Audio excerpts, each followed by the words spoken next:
حضرت عمر فاروق یہی آواز اس کے منہ سے نکلوانا چاہتے تھے، کیونکہ اندھیرے میں دکھ نہیں رہا تھا کہ عورت کون ہے مرد کون ہے۔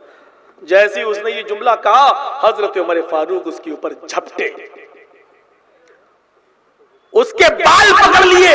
اب بال لمبے تھے، پھر کنفیوز ہو گئے کہ یہ کہیں عورت کے تو ہاتھ نہیں ہے، اس کو موڑنے لگے۔ وہ کہتا ہے کون کیا کر رہا؟ سمجھ گئے کہ وہی آدمی ہے، سمجھ گئے کہ وہی آدمی ہے۔ اپنی تلوار لی اور ایک تلوار اس کی گردن پہ ماری، گردن عمر کے ہاتھ میں باڈی میں تڑپنے لگا۔ حضرت عمر نے کہا بہن جلدی سے چراغ جلاؤ۔ جیسے ہی چراغ جلایا گیا، گردن دیکھی، باڈی دیکھی، کہا الحمدللہ رب العالمین۔ میری بہن جلدی سے کھانا لگاؤ۔ حضرت عمر اسی باڈی کے قریب بیٹھ کر کھانا کھا رہے ہیں، پیٹ بھر کے کھانا کھا رہے ہیں۔ ڈیڈ باڈی کے پاس بیٹھ کے کھانا کھانا بہت جلدی کسی کی ہمت نہیں۔ حضرت عمر فاروق نے کہا، جب گھر سے نکلنے لگے تو گھر کا مالک کہتا ہے وہی آدمی، اے بھیا کہاں جا رہے ہو؟ کہا کیوں؟ کہ یہ آدمی مرا یہاں پڑا ہے، اگر عمر کی پولیس کو پتہ چل گیا تو کہے گی کہ ہم ہی نے مارا ہے، اس کے جرم میں ہم کو قتل کیا جائے گا، باڈی میرے گھر میں، یہ تم نے کون سی مصیبت کھڑی کر دی میرے پاس؟ حضرت عمر فاروق نے کہا ڈرنے کی ضرورت نہیں، میں ہی امیر المومنین ہوں، میں ہی خادم ہوں، اور میں نے اس کو مارا ہے، تمہیں اس باڈی کو ہاتھ لگانے کی ضرورت نہیں ہے، میرے ہی آدمی آئیں گے، اس ڈیڈ باڈی کو اٹھا کر لے جائیں گے اور اس کے گھر والوں کے حوالے کر دیں گے۔ اس نے کہا آپ امیر المومنین ہیں؟ سوری، پرسوں کے لیے معاف کر دیجئے مجھے، میں نے آپ کو کہا جا آ گیا ہے، میں تو ویسے ہی پریشان ہوں، پریشان کرنے آ گیا۔ کہا کوئی بات نہیں۔ کہا امیر المومنین 2-3 سوال کے کیا جواب دے دیں گے؟ کہا بولو کیا ہے؟ امیر المومنین آپ نے یہ کیوں کہا تھا کھانا پکا کر رکھنا، کھانے سے اس کا کیا تعلق تھا؟ دوسری بات یہ کہ جب آپ نے اس کو قتل کر دیا اور اس کی گردن دیکھی تو آپ نے الحمدللہ رب العالمین کیوں پڑھا؟ الحمدللہ کی جگہ انا للہ، کسی کی موت پر تو انا للہ پڑھا جاتا، لیکن آپ نے الحمدللہ پڑھا۔ اور آپ نے یہ کیوں کہا کہ جب تم زنا کے لیے وہ تیار ہو جائے تو چراغ بجھا دینا، جبکہ چراغ بجھ گیا تھا، اندھیرے میں تو میری بیوی بھی ماری جا سکتی تھی۔ حضرت عمر فاروق نے کہا میرے بھائی تمہارے ان تینوں سوالوں کا جواب میں دیتا ہوں۔ میں نے کھانا بنانے کے لیے اس لیے کہا کہ جب تو نے ذمہ داری سے دیکھیے، جب تو نے مجھے یہ بتایا کہ ایک آدمی آتا ہے اور کان پکڑ کے مجھے نکال دیتا ہے، میری بیوی کے ساتھ زنا کرتا ہے، میں نے اسی وقت اللہ سے یہ عہد کیا، اللہ یہ واقعہ عمر کی خلافت میں ہو رہا ہے اور مجھے اس بات کا پتہ بھی نہیں، اے اللہ میں اس وقت تک کھانا نہیں کھاؤں گا جب تک کہ اس کی گردن میں تن سے جدا نہ کر دوں۔ میں نے پرسوں سے کھانا نہیں کھایا، اے میرے بھائی میں کل بھی دن بھر بھوکا تھا، آج بھی دن بھر بھوکا ہوں، اس لیے میں نے کہا تھا کہ کھانا بنا کر رکھنا، کیونکہ اس آدمی کی گردن کو تن سے جدا کرنے کے بعد ہی میں پیٹ بھر کے کھانا کھاؤں گا، اور جب آج میں نے اس کی گردن کو اڑا دیا تبھی میں نے پیٹ بھر کے کھانا کھایا، ورنہ میں نے قسم کھا لی تھی جب تک اس کو مار نہیں دوں گا کھانا نہیں کھاؤں گا۔ اچھا آپ نے 2 دن سے بھوکے ہیں؟ جی۔ ہم مجوسی، ہم یہودی کے لیے؟ کہاں، ہو تو میری ہی حکومت میں، ہو تو میری ہی خلافت میں۔ کہا اچھا یہ بتاؤ کہ چراغ کیوں بجھایا تھا؟ کہا چراغ اس لیے بجھانے کا حکم دیا تھا کہ جب سے تو نے یہ مجھے بتایا تو مجھے یہ خطرہ ہو گیا کہ اتنی جرأت میری حکومت میں، میری خلافت میں کون کر رہا ہے؟ ایسا تو نہیں کہ وہ میرا قریبی ہو، کیونکہ ہر کس و ناکس تو کر نہیں سکتا، ہر کوئی تو کر نہیں سکتا، کوئی میرا بہت قریبی بھی تو ہو سکتا ہے، اسی لیے تو اتنی بڑی جرأت کر رہا ہے، اسی لیے تو اتنی بڑی ہمت کر رہا ہے۔ تو میرے دل میں یہ آیا کہیں یہ غلط کام کرنے والا میرا بیٹا تو نہیں ہے، اس لیے میں نے کہا چراغ بجھا دینا۔ ہو سکتا تھا چراغ جل رہا ہوتا اور میں اندر داخل ہوتا اور دیکھتا کہ تیری بیوی کے ساتھ یہ حرکت کرنے والا میرا رشتہ دار ہے، میرا بھائی ہے، میرا بیٹا ہے، تو ہو سکتا ہے کہ رشتہ دار کی محبت میرے دل میں آ جاتی اور پھر میں اسے قتل نہیں کرتا، کچھ لے دے کے معاملے کو سلٹانے کی اور سلجھانے کی کوشش کرتا۔ گاؤں کے چودھریوں سن لو،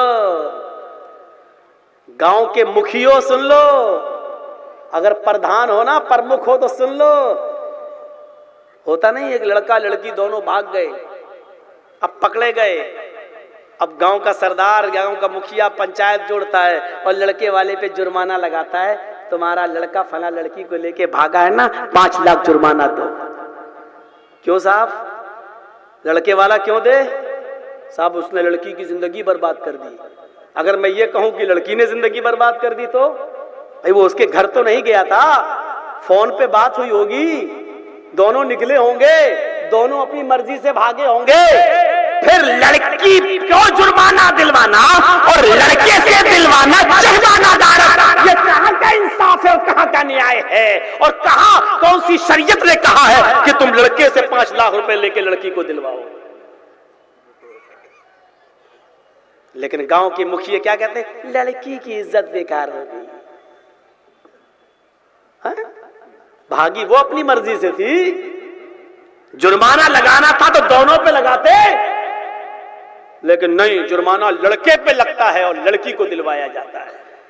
زناکاری میں اللہ نے مجرم لڑکی کو مانا ہے، الزانیۃ والزانی فاجلدوا کل واحد منہما 100 جلدہ۔ اللہ نے پہلے مرد کا نام نہیں لیا، پہلے عورت کا نام لیا۔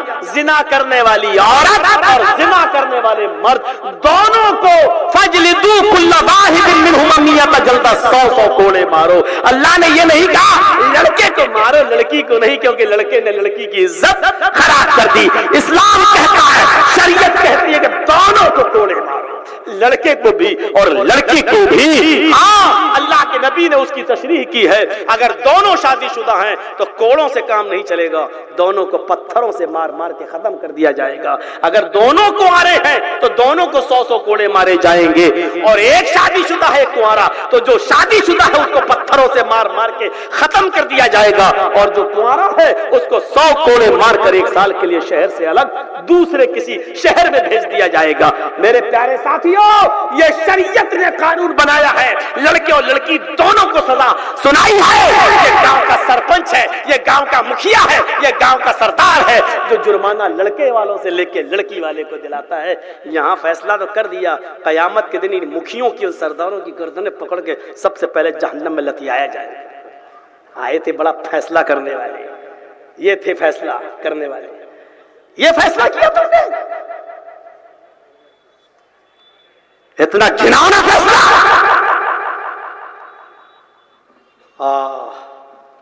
میرے بھائیوں سنو، حضرت عمر نے کہا جب چراغ جلا تو میں نے اس کی شکل دیکھی تو میں نے دیکھا نہ وہ میرا رشتہ دار ہے، نہ بھائی ہے، نہ بیٹا ہے، وہ تو ایک مجوسی ہے، آگ کا پجاری ہے۔ میں نے دیکھا کہ میرا کوئی رشتہ دار نہیں ہے، اس لیے میں نے اللہ کی حمد و ثنا بیان کی، الحمدللہ رب العالمین، تمام تعریفیں اس اللہ کے لیے ہیں جس نے میرے ہاتھ سے ایک مجوسی کو قتل کروایا۔ اس جرم میں کوئی میرا بیٹا یا میرا بھائی شامل نہیں تھا۔ دیکھیں،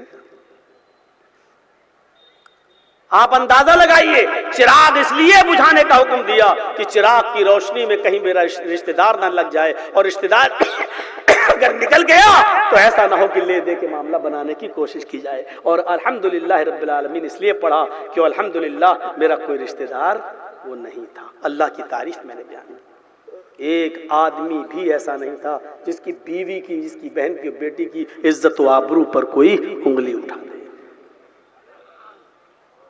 بات تھوڑی سی ادھر کی طرف چلی گئی۔ میں کہنا یہ چاہ رہا تھا آپ سے